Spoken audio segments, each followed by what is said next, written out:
This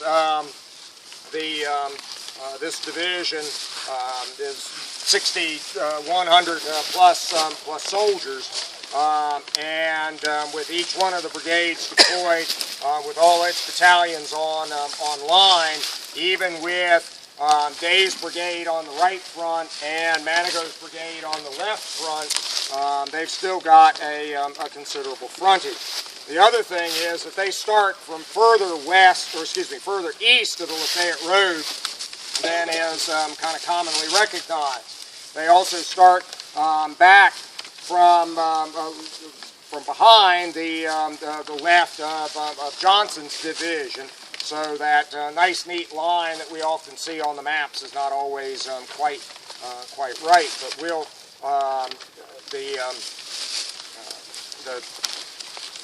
Hindman had moved into to this position just that morning. Now, on September the 18th, he and his corps mate, Cheatham's division, part of Polk's corps, had been part of the fixing force in front of Lee and Gordon's Mill.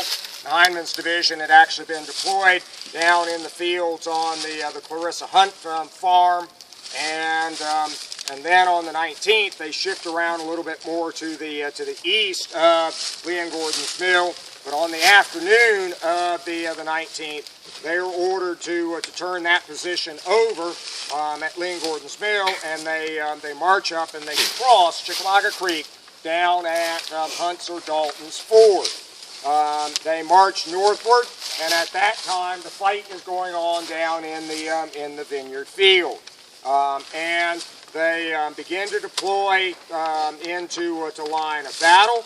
And Manigault's brigade on the left front will advance westward far enough, and at that time they are further south, so that just at dark the very left end of Manigault's brigade actually drops down into the Vineyard Field. So they're a fair distance further to the south and further west than we are right now. Some of their other skirmishers engage some Federals as well. They stay in that position until after dark. The left of Manigault's brigade, the 34th Alabama, actually has an encounter with a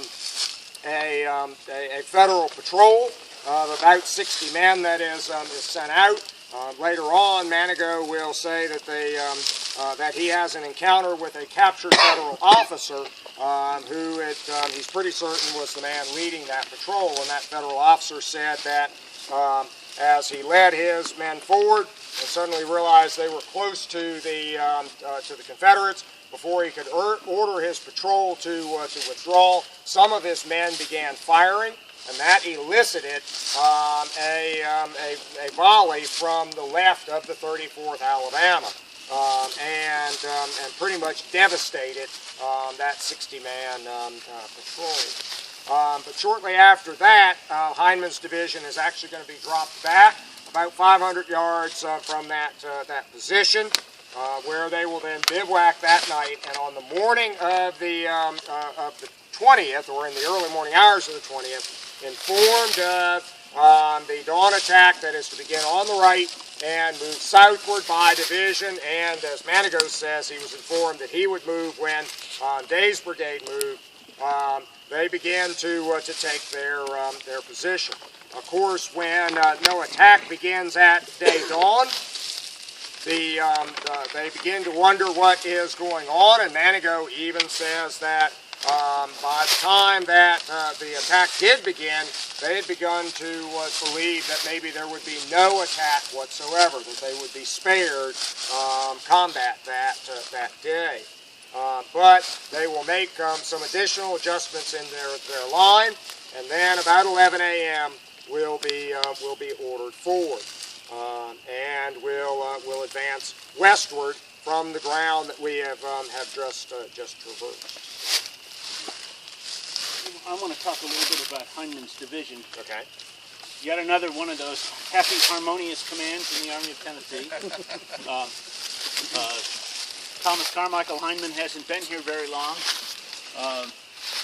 he's transferred out of Arkansas because his efforts to replace the previous army that was transferred out of Arkansas have resulted in the creation of an effective force in Arkansas, but also he's made the politicians and the people of Arkansas very unhappy. He comes to the Army of Tennessee with a fairly strong reputation. He's considered aggressive and combative. He fought at he organized and led the fight at Prairie Grove. Bragg assigns him a division under Polk's Corps, and at that point, there start to be some problems. He's given command of Jones-Withers' old division. Withers is too sick for a field command at this point, and he doesn't govern with a good hand, I guess is the best way to say it. General Manigault says in his memoirs, written immediately after the war, that under Hindman, what had become a first-rate division had slipped to a third-rate division. Part of Hindman's problems are bad health, and he is in and out of command quite a bit during this period. In the days immediately leading up to Chickamauga, he's taken sick several times. As a matter of fact, Patton Anderson here ends up commanding the division in several operations. In addition, for those of you who've been with us before or read about the McLemore's Cove operation, Hindman figures prominently in that operation and not in a good way. He proves to be hesitant.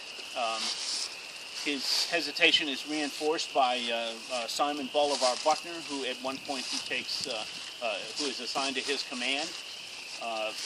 The end result is that the Union Army, or the Union forces, the two divisions gathered down there in McLemore Cove, escape, and Bragg will blame Hindman for much of that miscarriage of his plan of attack. So by the time he reaches here, say on September 19th, and Hindman only resumes command of this division when it crosses Dalton Ford on the 19th. He, realizing that his division might well be going into combat, he assumes command again, though how well he is to do that, we're not sure. But he replaces Patton Anderson. Anderson drops back down to his brigade command. There is some internal rivalry within the division as well. Manigault doesn't like Anderson. About the only thing, I haven't yet found anybody to complain about Zach Dees, or Days. But presumably somebody doesn't like General Days. So, in kind of a nutshell,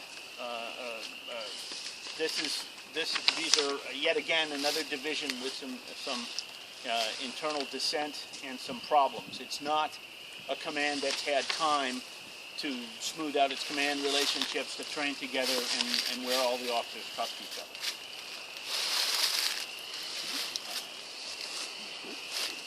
Anything else? Questions? Observations? Aren't they also short a brigade when they made the reserve corps? Didn't they take Walthall's brigade? It used to be a 4-division brigade division and took it away temporarily. Yeah, when this had been Jones-Withers' division, there were four brigades in it. There are. Bragg is always tinkering with his table of organizations. More of the Army of Tennessee divisions are ending up with 3 brigades, and Bragg is complicating his own command structure because he's adding more immediate subordinates. You know, he goes from 2 corps commanders to 5 infantry and 2 cavalry corps commanders here by the time of Chickamauga. Some of that is not his fault. He has reinforcements pouring in that double the size of his army, but it greatly complicates his chain of command, and that's, well, why he forms the 2 wing structures on September 19th as well. He wants to try and simplify it.